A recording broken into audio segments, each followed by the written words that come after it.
Hey Marcus, have you ever wondered why objects fall down instead of up? Today we're exploring gravitational acceleration and how scientists measure it using one-dimensional motion experiments. Great question, Aisha. I've always been curious about that. So what exactly is gravitational acceleration?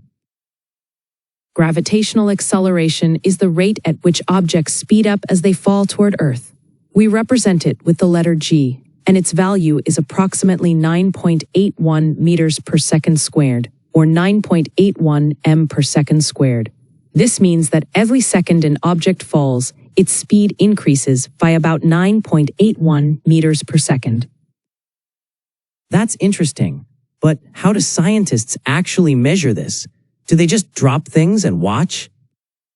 Well, they do drop things, but they use special equipment to measure very precisely. One common method uses a photogate timer. Imagine a ball released from a stand with electronic sensors below it. When the ball is released, a timer automatically starts, and it stops when the ball hits a pad at the bottom. So the timer measures how long the ball takes to fall. But how does that help us find gravitational acceleration? Excellent thinking. Here's where the physics comes in. When an object is dropped from rest, meaning it starts with zero velocity, the distance it falls is related to time by a specific equation. The displacement, which we call delta y, equals 1/2 times g times t squared, or delta y equals 1/2 gt squared. Wait, so if we know the distance and the time, we can calculate g. Exactly. We rearrange the equation to solve for g. But here's the clever part. Instead of just dropping the ball once, scientists drop it from different heights. They might start at 1.20 meters, then 1.0 meters, then 0.80 meters, and so on, decreasing by 10 centimeters each time. Why do they test multiple heights? That's part of good experimental design. By collecting multiple data points, we can identify patterns and reduce errors. If we only tested once, we might get an inaccurate result. With 5 different trials, we get more reliable information. That makes sense. So what happens with all that data? The data gets organized in a table. For each trial, we record the displacement in meters and the time in seconds. Then we calculate t squared, which is time squared. This is important because our equation has t squared in it, not just t. So if time is 0.50 seconds, then t squared would be 0.25 seconds squared.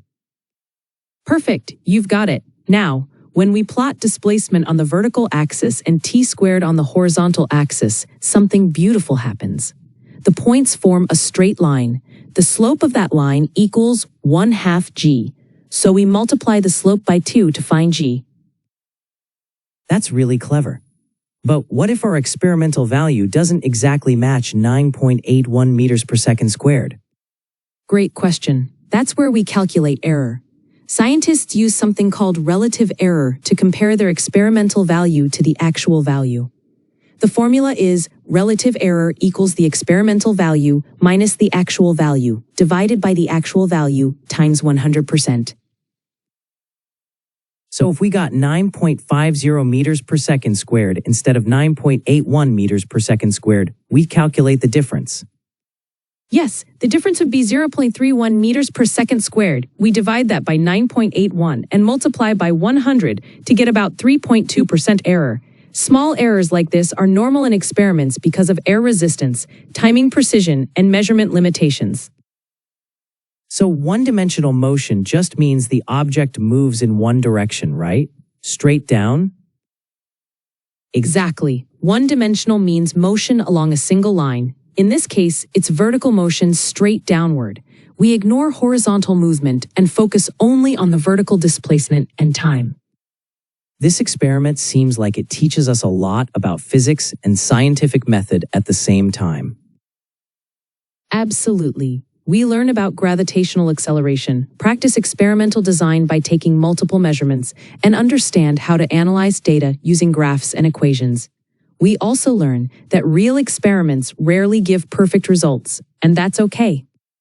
Thanks for explaining this, Aisha. I feel like I understand falling objects and gravity much better now. You're welcome, Marcus. Remember, the next time you drop something, you're actually watching gravitational acceleration in action. Physics is everywhere around us.